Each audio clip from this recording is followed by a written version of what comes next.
Imagine an official political podium completely overrun by a swarm of cockroaches. It's the chosen aesthetic of India's newest and most absurd political movement, the Cockroach Janta Party. They claim to be the voice of the lazy and unemployed. To even join their ranks, you have to meet strict criteria. You must be chronically online and possess a highly refined ability to rant professionally. But despite leaning heavily into the joke of being unmotivated, this group has executed a shockingly effective digital organizing strategy. In just a few days, they amassed a staggering 20 million online followers.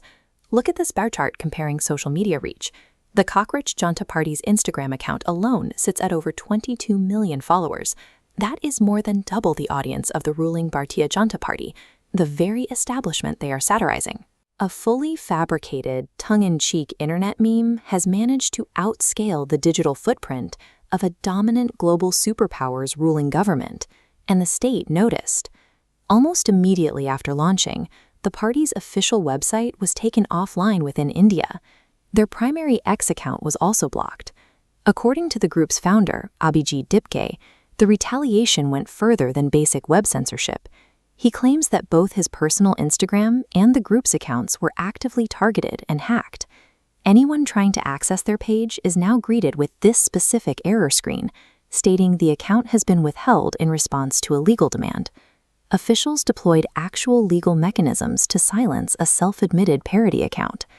By deploying formal censorship tools, the government effectively treated a harmless internet joke as a legitimate threat to national security. To understand the tension, we have to trace the movement back to its source, which surprisingly started at the highest levels of India's judiciary. The Chief Justice reportedly compared unemployed young people to insects. He later clarified he was specifically referring to people holding fake and bogus degrees, rather than the youth at large.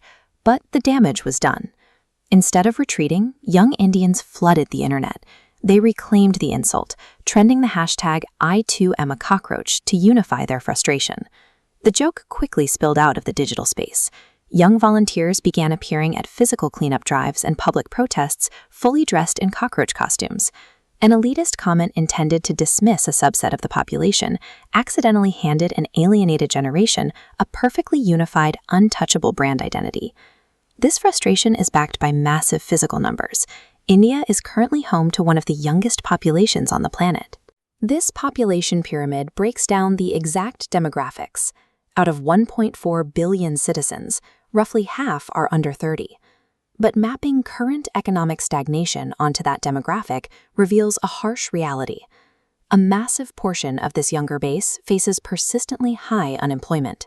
These are millions of educated, capable individuals actively seeking entry into the workforce, only to find the doors firmly closed.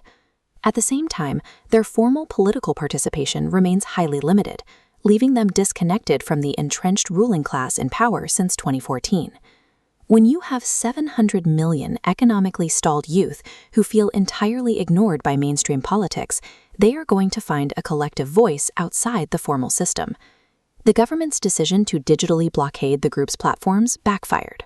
The act of bringing down the hammer only validated the protesters' core thesis, that the establishment actively suppresses the voices of the unemployed rather than solving their problems. This is asymmetrical digital warfare. Traditional legal frameworks and state-backed censorship are structurally unequipped to combat decentralized irony. When formal channels of political participation are restricted or viewed as entirely inaccessible, satire often becomes the only remaining avenue for mass democratic expression. The group is already recovering. Dipke announced they are currently building a new digital home, entirely outside state control. Uncontainable collective sentiments can prove more difficult for entrenched power to manage than any formal rival party. As the movement's founder put it, cockroaches never die.